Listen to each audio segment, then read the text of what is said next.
अस्सलाम नमस्ते सत श्री अकाल और देवों के देव महादेव एपिसोड है जी 237 और पार्ट 1 है।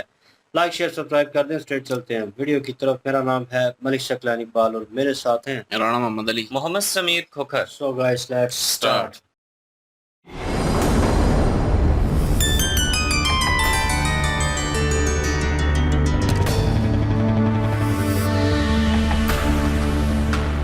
इससे अधिक वीर, बलवान व कुशल योद्धा इस दायित्व की पूर्ति हेतु कोई हो भी नहीं सकता।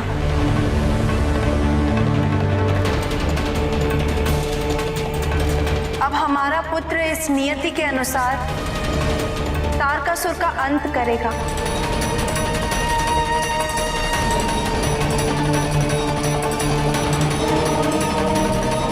और उसके अत्याचारों से इस संसार को मुक्ति दिलाएगा।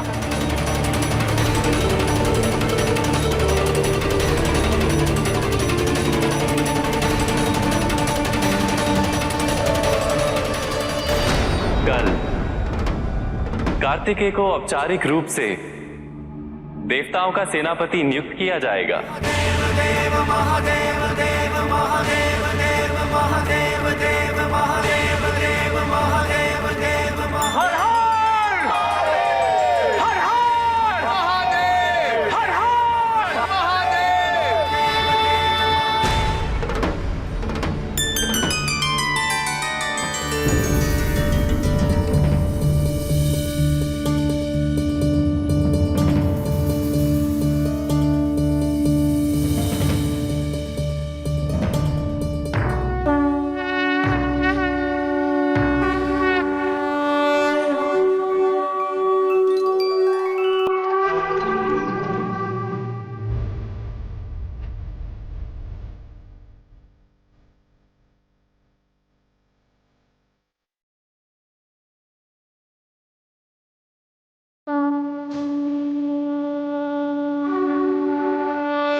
हमारा सौभाग्य है कि हम अपने पौत्र के गौरवपूर्ण समारोह में सम्मिलित हो सके।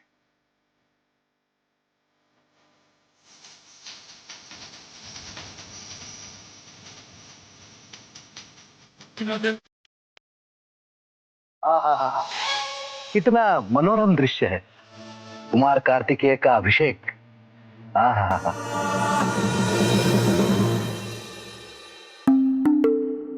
क्यों देवराज? अप्सराओं की थिरकन, छलकता हुआ सोमरस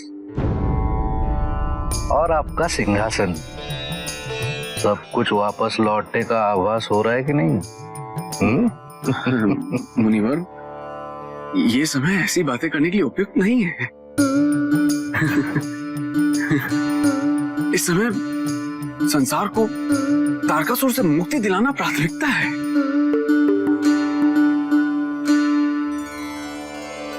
वो देखिए, महादेव कार्तिकेय को संबोधित करने वाले हैं।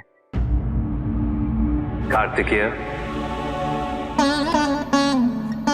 इससे पूर्व कि तुम सेनापति का पद अधिकार संभालो, मैं तुम्हें सेनापति के धर्म, कर्तव्य, दायित्व, इस पद की गरिमा और युद्ध नीति के साथ ही युद्ध नियमावली के बारे में विस्तार से बताना चाहता हूं।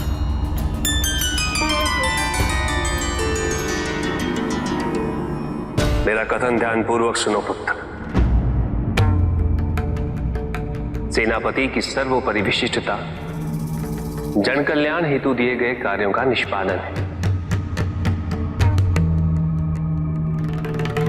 तत्पश्चात उसका दायित्व अपने नेतृत्व में आने वाले सभी योद्धाओं की रक्षा और कल्याण, उनके निजी सुख और संरक्षण का स्थान उसकी प्राथमिकताओं की सूची में सदैव अंतिम होती है।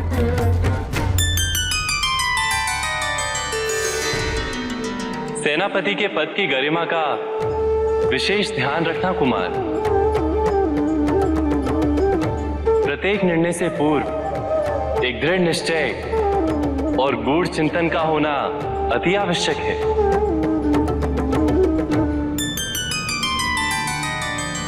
अपने उत्तरदायित्व को पूर्ण करने हेतु तुम्हें ज्ञान और सूचना को एकत्रित करना अनिवार्य होगा कार्तिकेय। ब्रह्मदेव का कथन सर्वथा सत्य है पुत्र। अपने शत्रु को निष्क्रिय करने हेतु उसके संदर्भ में सभी तथ्यों का ज्ञान आवश्यक है।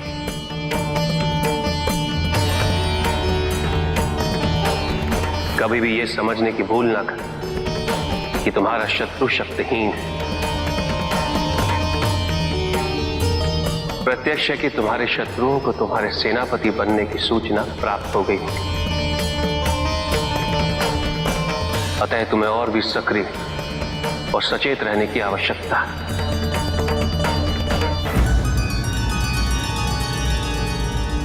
कार्तिकेय, युद्ध नीति और कूटनीति दोनों एक समान हैं। युद्ध नीति में रण कौशल के साथ साथ युद्ध की नियमावली का पालन करना आवश्यक होता है। ध्यान रहे कार्तिकेय,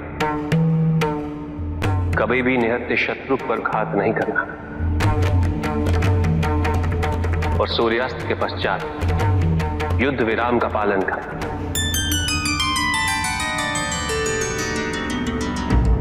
ये दो नियम किसी भी युद्ध के महत्वपूर्ण नियम होते हैं। ना कभी इनका उल्लंघन करना और ना ही कभी होने देना।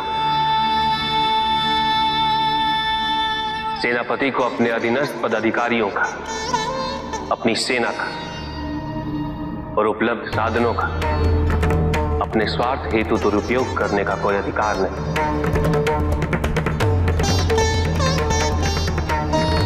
महादेव, हमें पूर्ण विश्वास है कि कार्तिकेय अपने उद्देश्य में एक सेनापति की गरिमा और उसकी मर्यादा के अंतर्गत अवश्य सफल रहेंगे।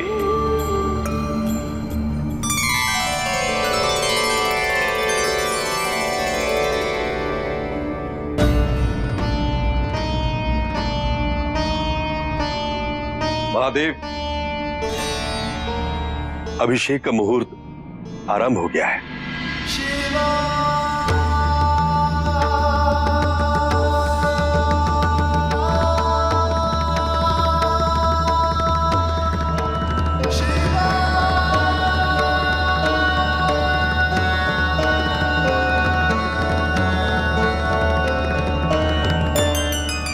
आपके अभिषेक हेतु ये जल सुप्रभा, कंचनाक्षी, मनोरमा, सुरेनु, ओघवती, विमलोदा और गय नामक नदियों से लाया गया है।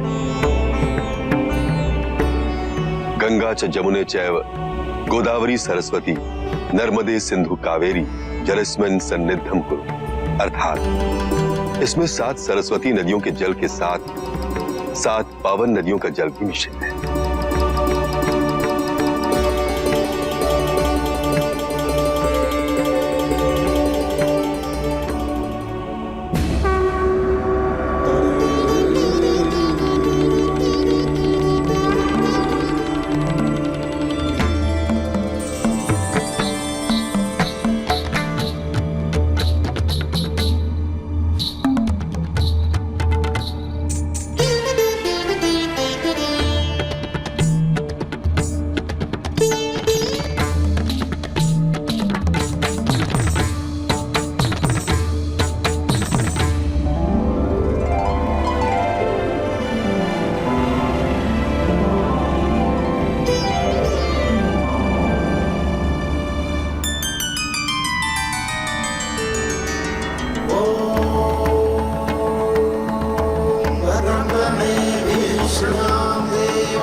घटना का तनिक भी अनुमान नहीं। यदि होता तो कार्तिकेय को सेनापति बना के ये सोचने की भूल कदापि नहीं करते कि विजय उनकी निश्चित है। इस बार उन्हें ऐसी पराजय प्राप्त होगी कि वो जीवन नहीं मृत्युदान मांगेंगे, मृत्युदान।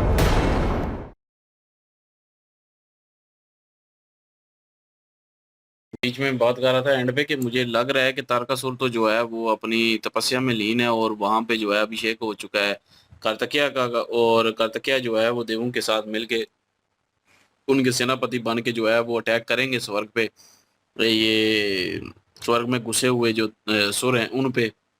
लेकिन तारकासुर जो है वो अभी तपस्या में लीन है और उसका जो पिता है और उसका जो चौथा पुत्र है, मुझे लगता है कि पहले उनको मारा जाएगा और स्वर्ग से निकाला जाएगा असुरों को, और वहां पे मेरे ख्याल में कब्जा कर लिया जाएगा और वापस देवता जो है आ जाएंगे। उसके बाद तारकासुर मेरे ख्याल में वो जब उसकी तपस्या खत्म होगी उसके बाद शायद हो सकता है उससे युद्ध हो। ये मैं अपनी कैसराई कर रहा हूँ क्योंकि अभी जैसे करेक्टर न्यू डाला है ना उनके पिता का और चौथा पुत्र, तो मुझे लगता है कि इनकी मृत्यु जो है वो अब नजदीक है, क्योंकि ये भी बड़े उछल रहे हैं जैसे कि पिता उसका भी एंड पे जो है वो बड़े डींगे छोड़ रहा था।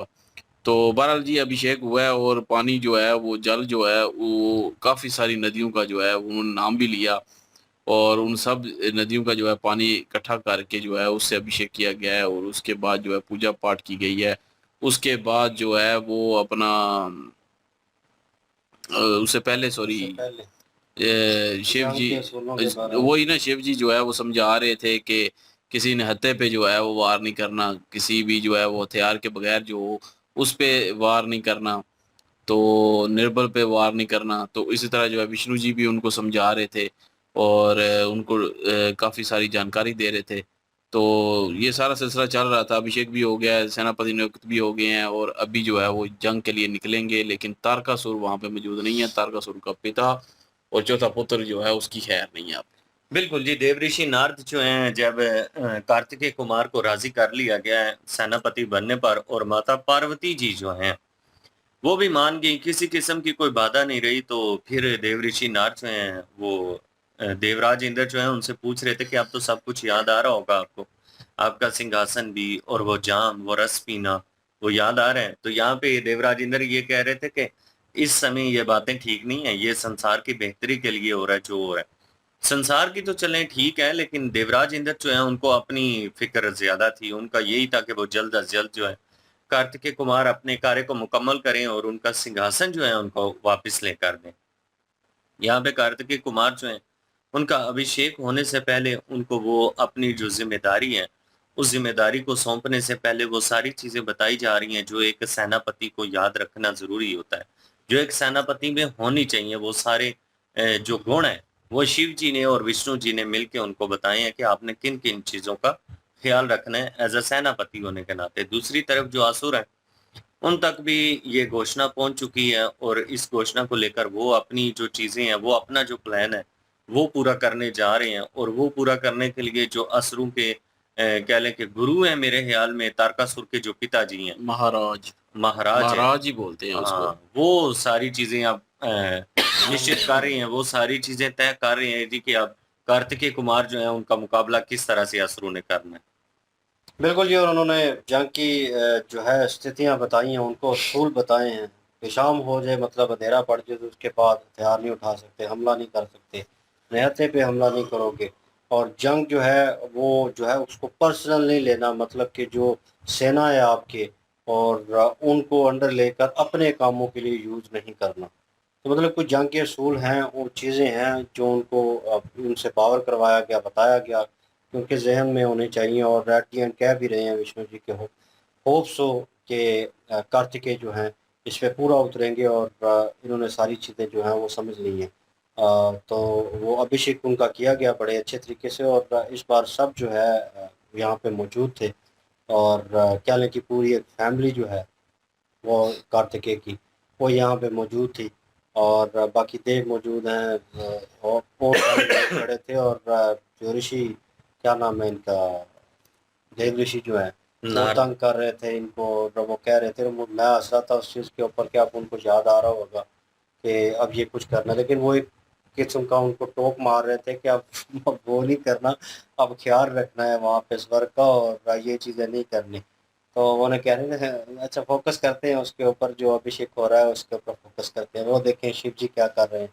तो बहरहाल ये सिचुएशन होने के बाद में भी हो सकता है असुर जो अभी शोर डाल रहे हैं उनके पिता जो है तारकासुर के, वो जो है और तारकासुर का बेटा जो है, मे भी हो सकता है उनकी बारी आई हो और पहले जो है उनकी मृत्यु हो कार्तिकेय के हाथों। लेट्स सी, देखते हैं जी नेक्स्ट पार्ट पे चलते हैं। लाइक शेयर सब्सक्राइब कर दीजिएगा। इंशाल्लाह मिलते हैं नेक्स्ट वीडियो में। अपना ख्याल रखिएगा, दुआ में याद रखिएगा। तब तक के लिए अल्लाह हाफिज, पीस।